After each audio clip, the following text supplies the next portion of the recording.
lagu soo qaaday intaasoo land cruiser baa lagu soo qaaday bal konton qof imsa land cruiser baa qaadi kara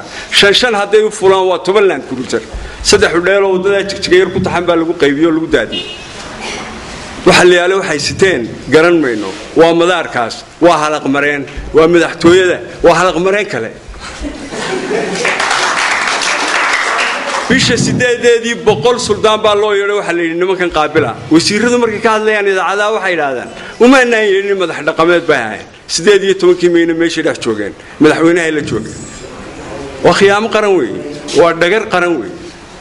toddoba qodob baa 2003 la saxeexay in aan la dhigi karin oo aan la yeeli karin oo aan la kulmi karin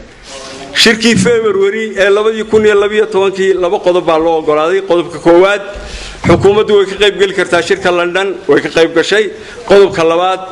shir kasta oo lagu hayo dana Soomaaliland oo aan ka hor imanay jiritaanka Soomaaliland xukuumaddu way ka qayb gali kartaa labada qodob baa loo fasaxay ولا الرب الشاي سركرا ولا عاقل با عاقل أركرا ولا عالم با عالم أركرا ولا عد كلا يسوي من كرتا قضبة واحد كتشرتا جديد كقاعدة مركب كقاعدة يورد قاعدة وورس محكمة بان التاجية وحصل لنا وش كان يا مركزين هل كان سكتشوا بناي خرميسانينا ما انتهر بين مرينا محمد سياد برهل ونشري عياري قبل الله داعية حفلة ذا وفرسة هبين والبا مدحتوي عدي تكتا شهادة بيقدوسي سامح وينه هذا ما أنتوا بعتدي شهادة بتصير قاعدة نيسا يعني قلنا كان عسّتها عبي سكتين كنا مرشديه بلده سمين نيسا إن بلده وجين مركز الله ينقل عنا أبين دويت قلا أود الله هو أقوياء هنا وتري وحنوسين إن شهادة أقوياء كأود الله دبتشوجا وحلا يقول إنه وزارة وحبرشة الله تليه كأين إن أكاديمي كتشوج الله بدأ سيحايا إلى هيركاس أي المرين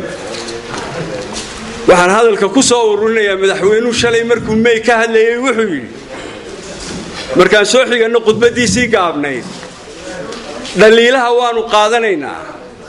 wuxuu yiri waanu sasaxaynaa wuxuu yiri goldoloolooyinka waanu gufaynaynaa laba mid bay noqonaysaayo ama waa hadal la iska dhiyo dhagiina loogu talagalay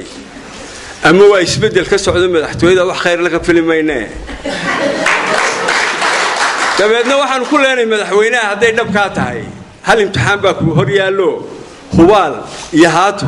ayaa u imtixaana hadaad daliil qaadanayso oo goldoloolooyin gufaynayso iyaga soo deynaysa saawaad diiday ta ka dhacdo waa la arki doonaa